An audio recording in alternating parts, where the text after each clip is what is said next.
although I'm not rich, and although I'm not poor, I'm as happy as those that's got thousands or more. Qui va de lui-même se présenter. Jean-François, merci.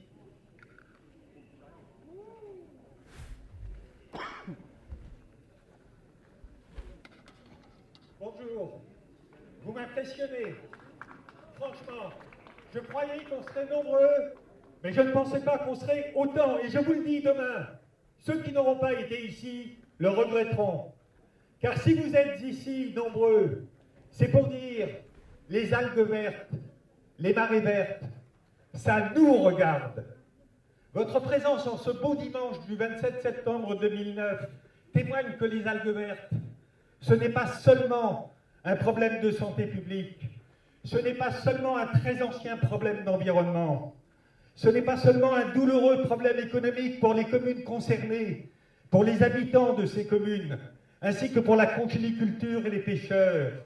Ce n'est pas seulement un sérieux problème d'image pour le littoral et la Bretagne tout entière. Il faut savoir que l'épisode du cheval mort et les risques encourus par la décomposition des algues a été relégué par la presse anglo-saxonne partout dans le monde. Non, aujourd'hui, les marées vertes, c'est devenu un problème de société, un problème insupportable pour les populations bretonnes et tous les estivants qu'elles accueillent chaque année. Ce n'est plus possible. Il faut qu'il y ait un avant 27 septembre et un après 27 septembre.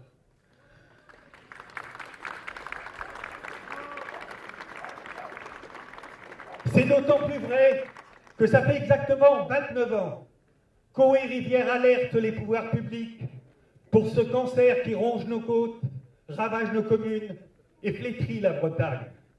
Le 5 août 1980, il y a 29 ans, Ouest France titrait, en reprenant les propos du président d'Eau et Rivière, sans véritable politique de l'eau, les algues vertes, il faudra s'en accommoder. Il y a 29 ans, Jean-Claude Pierre analysait les algues vertes, il ne suffit pas d'en combattre les effets, il faut en combattre les causes. Or, depuis 29 ans, qu'a-t-on fait? On a empilé des textes pour mieux les contourner.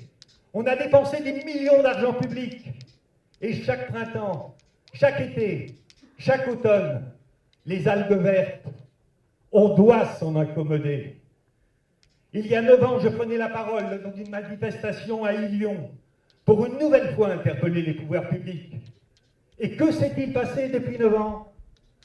Depuis 9 ans, on a dû s'accommoder de la fermeture de 5 captages supplémentaires et que la France soit sous la menace d'une condamnation financière pour non-respect de ses engagements européens.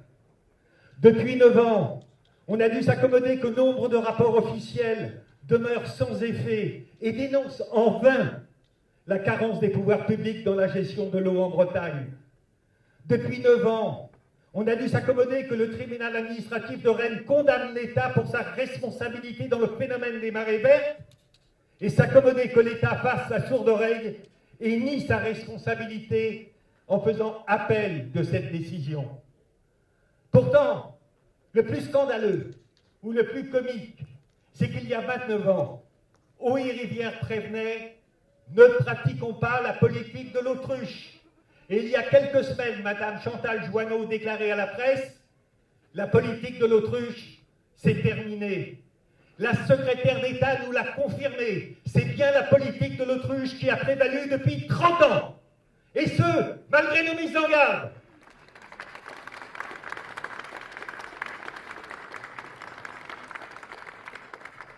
Et faute d'une vraie politique de la préservation de la qualité de l'eau, il nous a fallu depuis 30 ans, à l'insu de notre plein gré, nous accommoder des marées vertes. Depuis des décennies, nous subissons une politique à courte vue qui a conduit hier à fermer des captages, aujourd'hui à fermer des plages, faute d'avoir jamais voulu fermer le robinet à nitrate.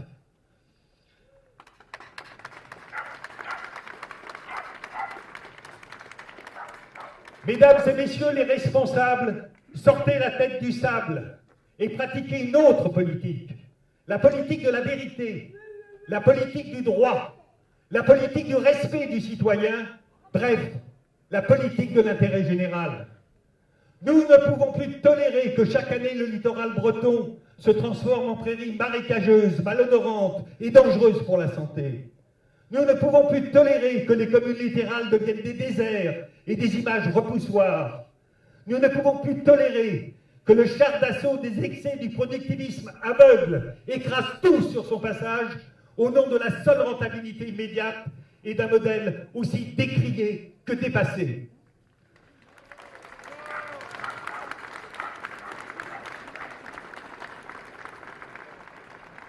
Nous sommes ici élus, associations, agriculteurs, conchyliculteurs, pêcheurs, consommateurs, citoyens bretons ou amoureux de la Bretagne, pour dire haut et fort, 30 ans d'inaction ou d'action inadaptée, ça suffit!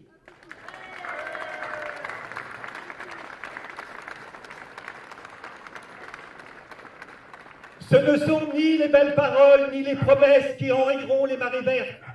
Rappelez-vous, côté promesses et belles paroles, nous avons été servis il y a 10 ans à Binic, en 98, quand nous étions déjà 5000 à réclamer un changement de cap.